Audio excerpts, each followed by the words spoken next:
It's Speaking with Gravity, and I am Kervin. I'm Dee. And I'm Brittany. And we're a mental health podcast focused on bringing awareness to our community locally, nationally, and worldwide. We focus on how everything affects everything, especially your mental health. And today we have a guest. We have a guest with us. She already said her name, Brittany. But Brittany, can you tell us just a little bit more about yourself? Just give us, because I ain't give them anything, so you just got to give them everything. Okay, absolutely. My name is Brittany Lockhart. I am a family nurse practitioner here in Greenwood. My office is located at 1610B Calhoun Road, and the name of it is Imperial Healthcare. I do family medicine, so I practice across the lifespan from about 6 months on up. We've been here in town for almost a year now. You enjoying it? I am. That's what's up. All right, so she do family medicine. We do therapy. We're therapists, but this isn't therapy. It's a podcast. And today we're going to talk about, it's March, which is Women's History Month. So we wanted to make sure that we highlight, as far as a guest is concerned, a young lady. I don't even, in today's time, you don't know if you're supposed to say young lady, female, woman. I'm just going to say what I would normally say.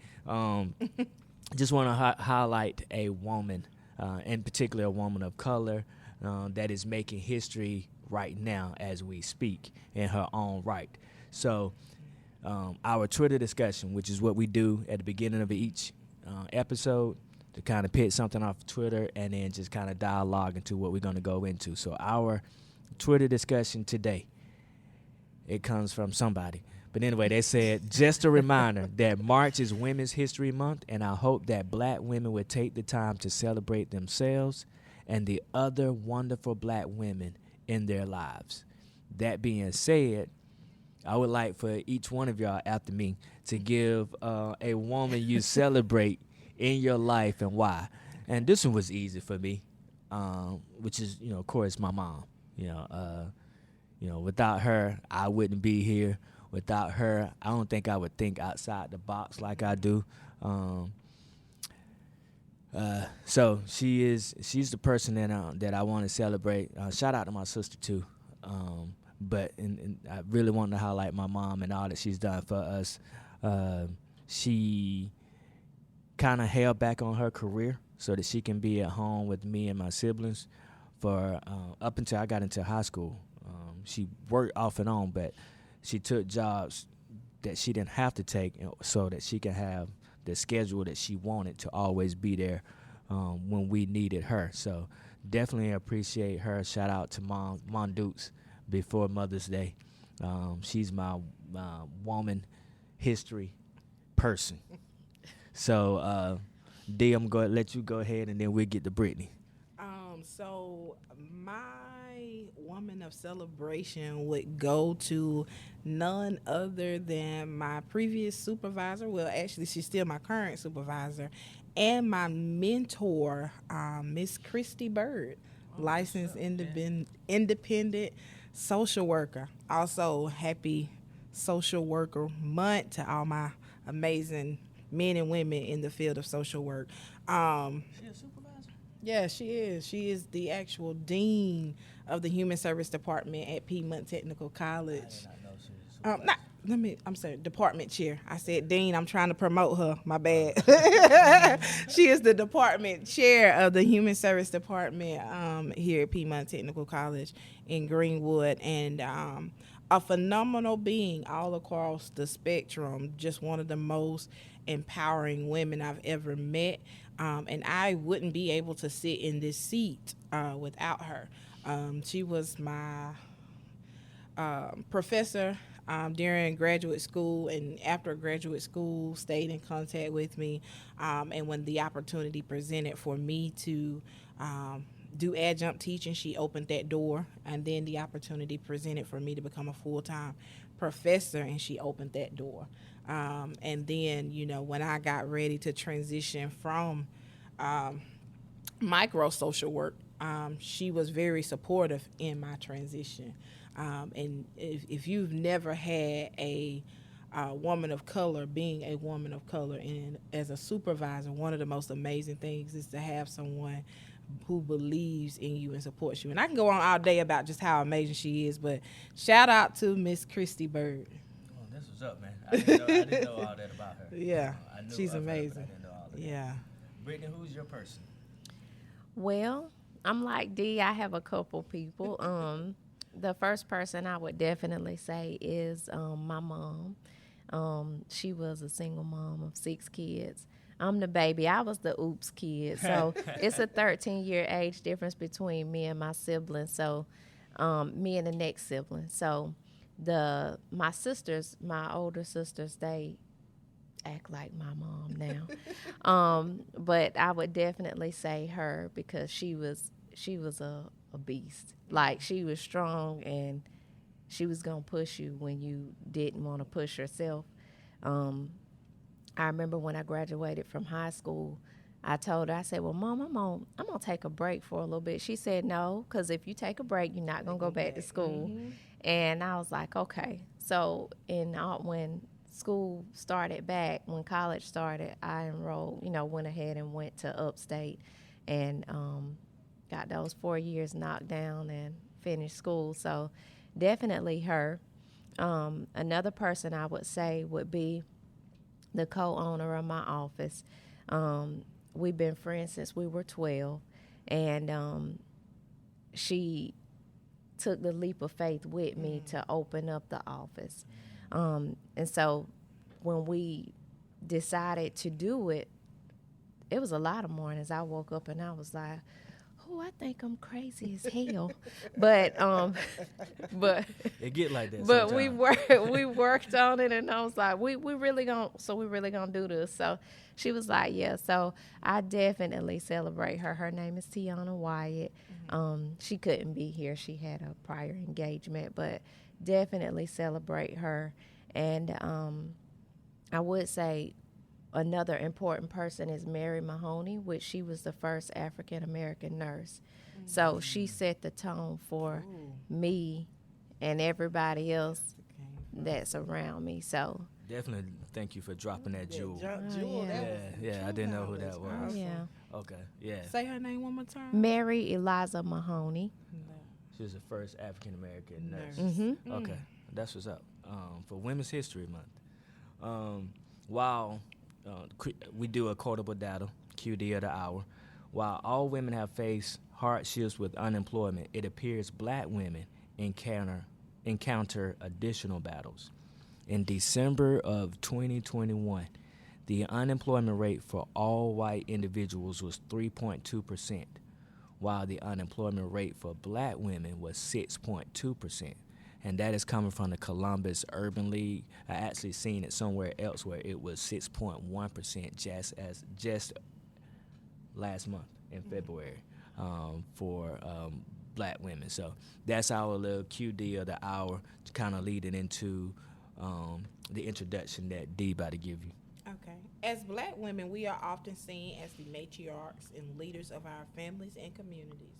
Whether it's in the role of a girlfriend, wife, mother, sister, aunt, friend, employee, co-worker, caretaker, business owner, we give out a lot. And it seems we are expected to proudly serve in these roles since we are often referred to as the strong black woman. However, it can become exhausting to constantly be on point at all times, and we may neglect our physiological needs. One way to prevent this is to explore our needs and ask ourselves, what do I need from me, from others, or in general? Let's talk about it. And as this topic kind of came across my desk, because I talked to different people and they say different stuff about different topics that we should have. I didn't get it at first, but there was a lot of people wanting to know about this. And the reason I didn't get it is because I had the assumption that y'all are supported within this community, within at least within our community. The thought is, yeah, we support y'all. But as I kind of dived a little bit more into it, that introduction says a lot, in that you're always referred to as this strong black woman. and you're just expected to have kids and lead the household, and go out and work and lead in the community and lead in different various fields that you may go into, and just never thought about like what am I bringing to the table, how am I supporting black women. So that being said, what can I do?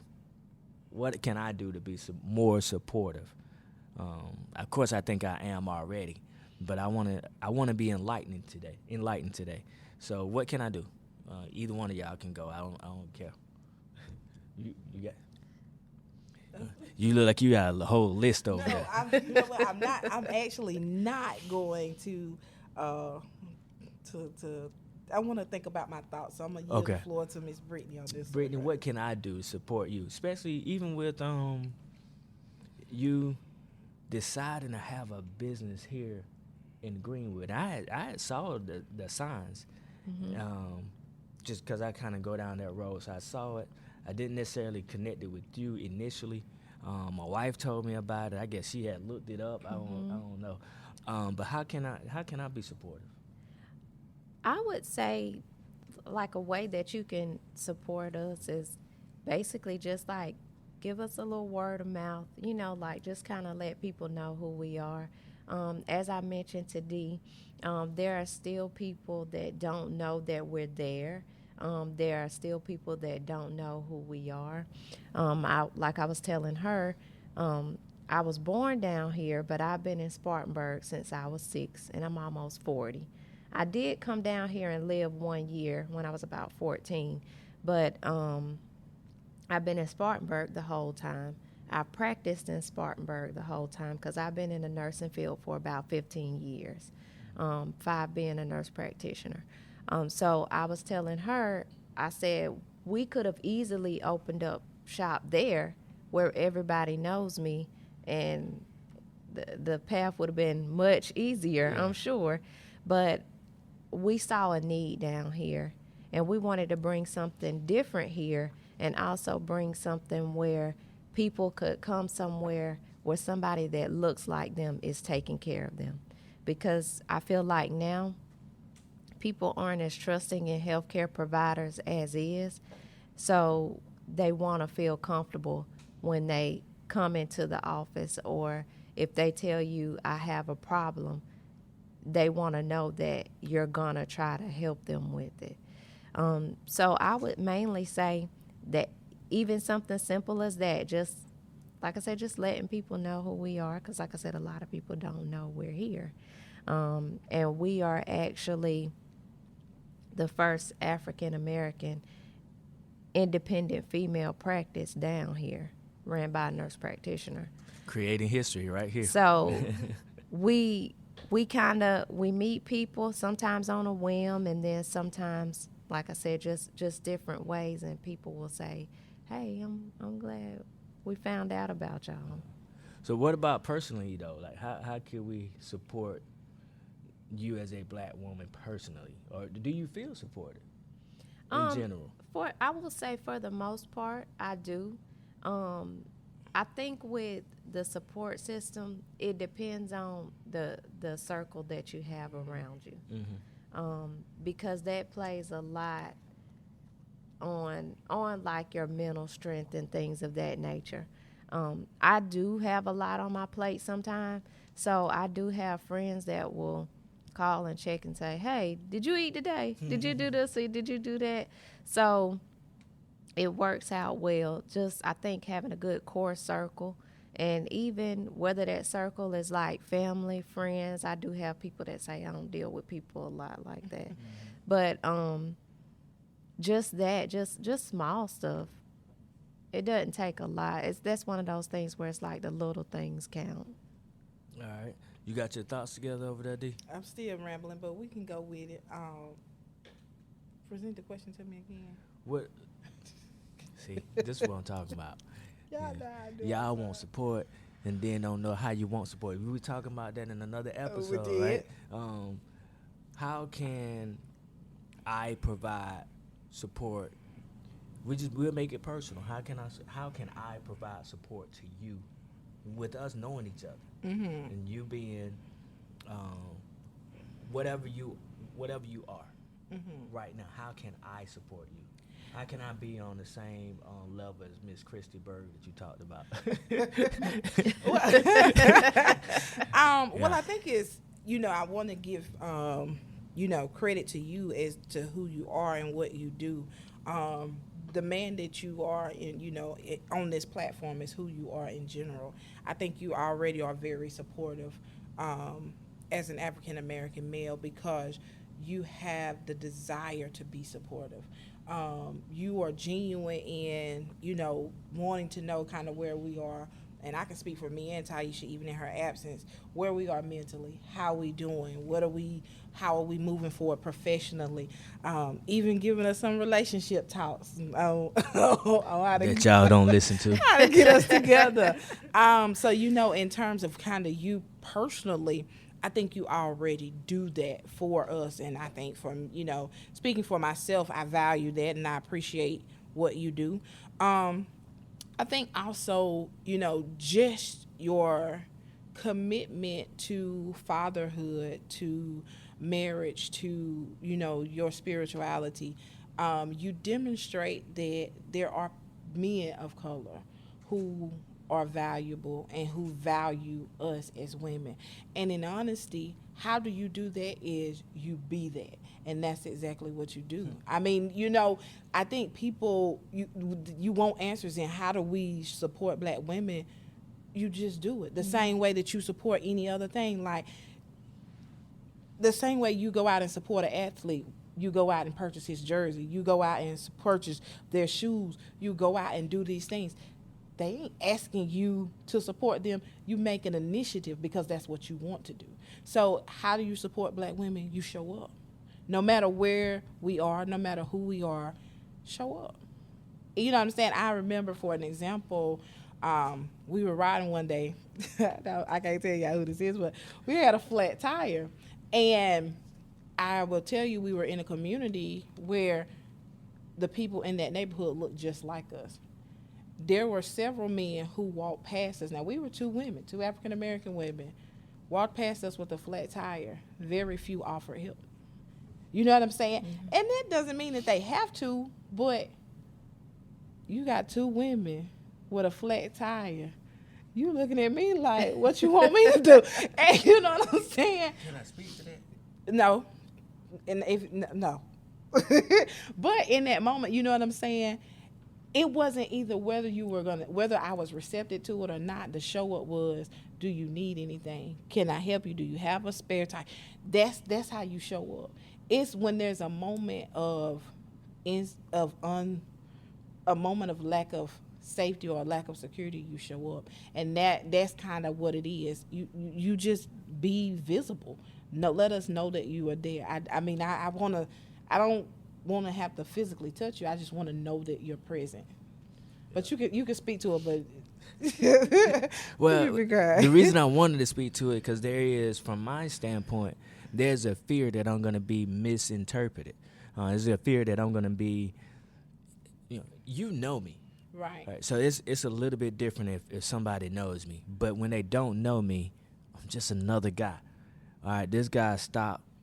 Yeah, I might have asked, can I help you with the tire, but do I have an ulterior motive? And in today's time, I don't want people to be fearful of me. I don't want them to be scared. And I have those thoughts even within my own community, not just like if it's another race or anything, but I have stopped for people, but the times that I've stopped for people, I've been with my family. Okay. So there should at least be some comfort from their end, like, okay, he not finna go crazy because he got his wife and kids in the car. But if it's just me solo dolo, I'm hesitant to stop because I don't know how I'm gonna be perceived. But I think that's the thing, though. You're offering, right? So whether I accept or decline is the fact that you even offer. It's when you walk past me, look at me, and keep moving that I got a problem with. You know what I'm saying? But in the neighborhood? In the neighborhood. But again, you know what I'm saying? I think that it speaks to kind of where we are at this moment is that there is such a heaviness in the Black community where we don't know how to show up for each other in many elements, from a woman to a man, because our views, we've allowed other people to kind of tell us how we show up and support people. Like, we really have to have these conversations with ourselves and amongst ourselves. So me having this conversation with you, telling you to show up, you're already doing that. I got to go and have this conversation with other people so that I know how to show up for them, vice versa, because we all have to show up. I know this is about Black women, but we do all have to show up for each other. And so, the fact of it is when you offer, I may say to you, I appreciate it, because that's what it was. We did have one or two, so I'm not going to admit everyone. We had one or two out of about 10 who did offer. But the thing of it was, we had to wait on the tools and other stuff, so it was like, no, thank you so much. Okay, you're not going to go down the road. You're not going to go to the road of judgment. You're not going to go to the road of judgment. It is the intention, right? It is the intention. It is the willingness to help. That's what we're talking about. Okay, I'm done. All See right. how you want to? I mean, y'all didn't have no chew tools. me up and spit me. I can't remember. I think we didn't have. We might have had them. I don't know, because I don't even think You might have had them and didn't know that you had them. I think they were in the bag. Most cars now come with them, so I'm pretty sure we did have them. But I even think about that too. Think about if my daughter is in the same situation, or if my wife was in the same situation, how I would want them to be helped if I'm not present, if I'm not able to be there. But still, I have, and I don't know, it might just be me personally, I have a fear of being misinterpreted or somebody being scared because I stopped to help. You just don't know. That's the trauma. When we deal with it, that's the trauma. I ain't had no trauma in that regard. I guess, yeah, It's the trauma yeah. that we Seeing stuff on witness. TV and all of that, yeah, that could be. I even, to some degree, have my own fears. Like, all right, is this person trying to set me up? Right. Now, You know, that's the truth. and especially if it's at night. No, it was daytime. It was during daytime. Yeah, Good. it was morning to So be y'all night. wasn't creeping, okay. No. All right. But during the daytime, I don't know. I might have been a little bit more apt to stop. Do y'all feel protected? In general, as a woman, as a Black woman in America, protected. You could take that protection any kind of way you want. You could take it. You could take it physically or just in general. Do you feel protected? And I guess I'm gonna keep coming at you, Brittany, from a business standpoint, because you're out there on your own. Like, that's a big leap, right? Mm-hmm. But do you feel protected? Like, all right, I got.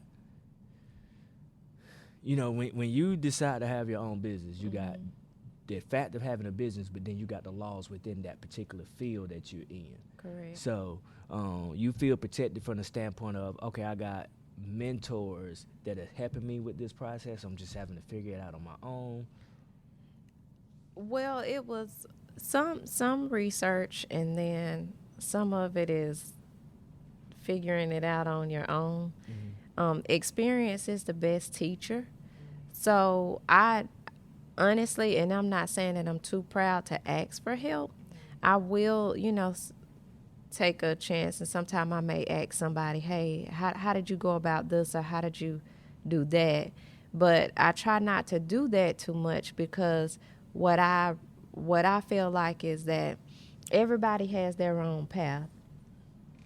You can have the next person that's doing the exact same thing that you're doing, but the way that they went to get to where they were is not the exact same route you took. So what may work for them may not work for me at all. And I'll give you a prime example. Like, before I got ready to open the practice, I'm in a group on Facebook, and it's like a Black nurse practitioner group. And I did like a question, and I was like, for practice owners, when you got ready to open up, did you have your own funds? Did you get loans? What did you do? Everybody had a totally different answer. But a lot of people was like, oh, I had the money already. And I was sitting there thinking, like, What kind of money they had? where was y'all working at to get all this kind of money? But, so everybody's path is different. But as far as like, do I feel protected? I do to a certain degree, but I always have my guard up simply because there are you sometimes you have things that are innately just pitted against you. For one, like I'm African American, and I don't want to use the race card as a thing, but there are times like I have been in practice, like not even at my own practice, at other places where people come in and they'll say, well, instead of, before I even listen to their heart and lungs, well, where did you go to school at? How long have you been doing this? Okay, so we're going to do that. So what I do is I give them my resume. I tell them, everything about me. And then this is bad, I shouldn't do this, but I talk so far over their head that they have to ask me to dumb it down. That's because you trying to come at me in a sense to where I have to put a defense up.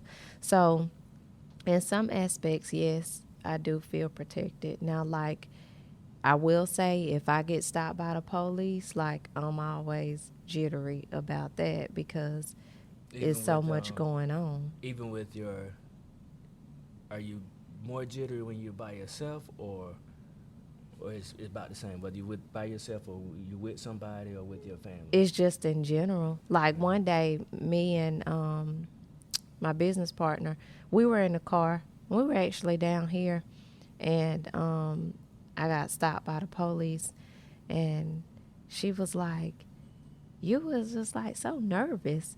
And I was like, yeah, because there's so much going on. I don't want to, give them the wrong idea. You think I'm reaching for something and I'm just trying to get my information out for you. I have 2 children, and basically what happens with that is they call it a simple mistake, and then I'm all over the news as she wasn't even a bad person.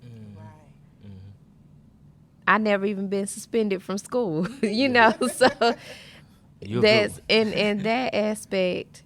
Yeah, I would say it just kind of depends on the arena that you're in. Yeah, that I don't know, but the police thing has gotten better for me. I've just had so many good interactions in the last 2 to 3 years, me personally, and it seems like they went over and beyond. Now, mind you, the situations have been close to home. They've been in Greenwood. They've been in Abbeville. I haven't had any, far out. So maybe it'll be different. Maybe they recognize my last name or something, because I do got 2 other brothers that they may recognize for whatever reasons. But they have been really, really good to me in this area. So, and then usually I'm with one of my kids, and I feel safe with my kids. I guess I'm supposed to be protecting them, but I feel safe with my kids. And I do, I think it was T.I. say, I don't know what you do for your respect, but I die for mine. And I might not necessarily feel about that way about respect, but I feel that way about my family. So I don't know. I feel a little bit more safe when I'm with them. I mean, I don't have anything to lose when I'm with them. Accept them. But that's being said, with you being, and I digress. You have anything? No. That being said, representation matters in mental health, and it matters in every field. So the field that you're in, how did you get to this point where you said, all right, I'm gonna take this leap of faith. I'm gonna have my own thing. I'm gonna be a leader within this field. How you get to that point? Well, actually, when I became a nurse practitioner, I set it out as a 5-year goal.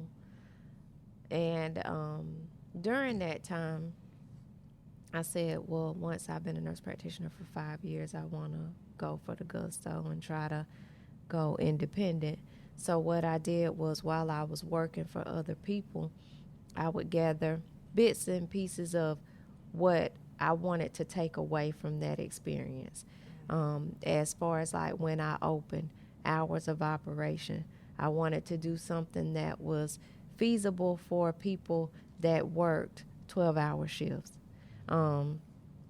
I used to do a little bit of occupational nurse practitioner work at one of my jobs, and I would have a lot of people come in and they would say, could you refill like my blood pressure medication? I don't get off till after 5. I've already called my doctor's office one time and they filled it, but they won't keep filling it without me having a visit. So when we initially opened up on Wednesdays, we would stay open until 9 p.m. School started back because we opened up in the summer, but school started back, and so myself and the co-owner, we both have children, and we drive from Spartanburg every day, back and forth. So between an hour drive and then with us having kids that were back in school, we cut the hours back to 7 p.m. on Wednesdays, but still trying to allot it to where people could still be seen when they needed to be seen for important things like that. So just kind of I opened it up with that mindset. I'm a very meticulous thinker, and I think like way far ahead, and I'm one of those people that I create a plan A, B, C, and then I tickled a D, because you don't know what's going to happen. So within that 5-year span, my mom passed, and I kind of like lost the zeal to kind of do it, to kind of want to do it then. But one of my cousins is a pastor down here, Reverend Melissa Spencer, and I was at her church one Sunday, and she said, at the end of church, she came and she said, you're not supposed to be working for nobody. She said, you're supposed to have your own business. And I said, okay. I took the nuggets away, but I didn't do anything with them. 2 years to the date after that, almost 2 years to the date, we were at her church for something else. One of my sisters got baptized, and at the end of the service, she said, you got another job? I said, yeah. She said, you won't be there long. I said, Lord, I'm about to get fired already. I mean, what's going on? And she was like, because you're not meant to be there. And you're supposed to do your own thing. And so when we left church that day, my co-owner, she said, it's time. We got to get on the ball. And so she didn't push me in the back. She kicked me in the back. And we got rolling from there. Now, your co-owner is a nurse practitioner too? Mm-mm, she's an accountant and a business major. Right. We've actually been best friends since we were 12 years old. Okay. Mm-hmm. And so when they come to Imperial Healthcare, mm-hmm. you would be their primary physician, or you would work in conjunction with their primary physician? How does that work? So the way that it works is there are a couple things. We do have people that come just for like acute stuff, like if they have a sore throat, cough and cold symptoms, things of that nature, because we do acute stuff as well. Or if so instead of going to urgent care, they can come there. Mm-hmm. Okay. Would it be cheaper for them to come to you as opposed to urgent care? Or is it about the same? Well, I would guess it's probably about the same if because we take insurance. Yeah. But we do have self-pay prices as well. I guess the reason I was asking that, because when I think urgent care, I think ER. And ER prices are higher, or is that no longer the case? Oh, that's absolutely the Okay. case. Yeah. All right, okay. Hospital prices are way higher. Okay. Yes. All right. So they can come there for acute care, stuff like that. If you need stitches, I can even do stitches. And if it's a situation where they don't need like acute care, if somebody wants to come for like just regular practice care, I can be their primary care provider. Or if it's a situation to where they don't want that, sometimes you have to let people get a feel for you too. Mm-hmm. Sometimes we've had situations where people may come in for acute stuff, and then they come back and they want me as their provider. And I've had some people come in, and as soon as they came in the door, they was like, I want to come here. I want to keep coming here. So it just kind of depends. And with everything that we do, all the services that we offer, we can pretty much take care of a lot of needs. Even down to like with women's health services, I'm able to do pap smears. Not able to take care of you if like you're pregnant or anything like that, but able to do pap smears. We do pap smears, STD screening. We do pre-employment physicals. If you need a PPD for employment, we do that. We do like a tuberculosis test, a skin test. A lot of times people that need those are in like healthcare areas. We do urine drug screens. We do IV hydration. Now, what is IV hydration? So like if you are dehydrated, we do fluids. I actually had a young lady that was pregnant, and she was like really sick in her first few months of her pregnancy, and she was going to the emergency room getting fluids. She didn't know we were there. I can't remember how she found out about us, but she would come into the office and get fluids every week.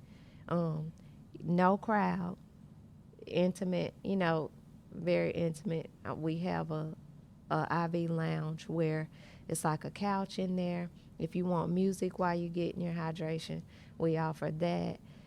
So we offer over like 22 services right now. So a lot of the stuff that some people would go to the ER for, they could just come and get the care there instead of going there, and then probably be in and out quicker too, right? Absolutely. Yeah. And we have had cases where some people will tell us, I couldn't get in with my doctor, so I came here. Or sometimes that's in a situation like that, that's when you okay with being the side piece. Okay. That makes sense. I like that. You okay with being the side piece. We have people that, they just tell us straight up, like, I came here because I knew it would be quicker, or I came here because I couldn't get in with my regular physician. And so if their regular physician prescribes them something or doing something with them, you can just extend it based off of what the history that they've had with that primary physician, and then you talking to them and seeing them. Absolutely. And if it's a situation to where, like what they need, I can't provide, if it's a situation, for instance, if they need to see a cardiologist, if they need to see a heart doctor, I'll create a referral, because that's not my baby. Okay. Do you feel validated by what you do, as far as just this career? Do you feel validated just by doing the act of providing the service, or is there other validation that you get, helping the community, people, inspiring people, so on and so forth? Actually, I feel like I guess you could say validated, but in a sense, I don't look at it like that, because I don't really look for recognition like that, accolades or anything like that. What I would say is like one of my biggest accolades is like when I worked as a nurse at the hospital. I had a patient that she would frequent the hospital a lot, but she was alert and oriented. She could handle herself, and so she didn't come with family. She died. Her family put my name and one of the tech's name in her obituary because she had been going home talking about us. We never knew that. We never saw her family. Her family never saw us because she would always come by herself. Right. But to know that people feel like they're taken care of when they come see you, So I don't really need that, because I feel like I'm doing what God put in my hands to do. Because I tell people, if God tied my hands right now today, I don't have anything else that I desire to do. So I pray nothing ever happens to my hands or my mouth or my brain. So that's just how I function. Like I have always been raised to be just like very humble. I feel like grateful beginnings make for humble endings. So like everything that's transpired in life, it makes and molds you into who you are and who you become. I'm a nurse practitioner today, but I tell you what, when I was 19, I was climbing through the tubes at Chuck E. Cheese cleaning up pee when kids went in there and peed and getting in that damn rat suit. So, you, as long as you stay humble, your path, what God has for you is for you. So your path will always be your path. Now I know you talking humble. I need you to talk that talk right now, though. So tell us a little bit. Just we're getting ready to get out of here, but just tell us a little bit more about where I guess your educational background and Imperial. This is free advertisement right now, so just put it all out there. Okay. Outside of the fact that you went to the unofficial HBCU of the U.S. Was it USC Upstate? Yeah, I caught that. I had meant to say something earlier. But, talk that talk real quick. So as I mentioned, my name is Brittany Lockhart. I am a family nurse practitioner. I have been in the nursing field for about 15 years, 9.5 as a nurse, 5 as a nurse practitioner. I graduated from Upstate, USC Upstate, with my bachelor's, and what was that in? Nursing. Nursing, okay. Mm-hmm. With my bachelor's in nursing, and went straight to work at Spartanburg Regional. After I did that, I went back to school. I went through Walden University. It was online, and got my master's degree. Once I became a nurse practitioner, I worked for a direct primary care for a little while, and then I worked for a doctor's care, urgent care. After that, we opened up the practice here in Greenwood. As I mentioned, I can see anybody from 6 months on up, and we offer an array of services. Anything from, as I mentioned, laceration repair to pap smears, even chronic disease management like hypertension, diabetes, and thyroid disease. You can check out our website at www.imperialhealth-fmp.com. We're also on Facebook as Imperial Healthcare LLC. Look for the butterfly, because there is another Imperial Healthcare. It's in like New Jersey somewhere. We're also on Instagram as Imperial_FMP. I'm more than sure that's right. All right. Well, we'll look it up, and we'll try to make sure I put it into the show notes, because we do YouTube, and then we do different podcast platforms like Apple, Google Podcasts, Spotify, iHeartRadio. So we try to put all of that information in there so people can, people. Sometimes they'll go and do the extra research, and sometimes they just want to click on a link. Clicking on a link. Yeah, so we're going to try to make sure that we have those links in there. So as we come to a close, subscribe if you haven't already to our YouTube channel. Subscribe to Facebook, Instagram. Like I say, we'll make it easy and put it in the show notes. For your event rentals, don't forget about 61 Event Rentals. You need a resume updated. You need practice for your interview. People still interviewing. You need practice for your interview. Get at D, and of course we'll have her contact information in the show notes. Gravity Counseling Group provides a BIPOC wellness group every fourth Monday of the month, and also our audio and visual production is handled by Mr. Winston. You can check him out on winstonjstewart.com. Thank you for taking the time to listen to us, to watch us. We appreciate that. Remember, we are therapists. Me and D are therapists, not Brittany. We're therapists, but this ain't therapy. It's a podcast.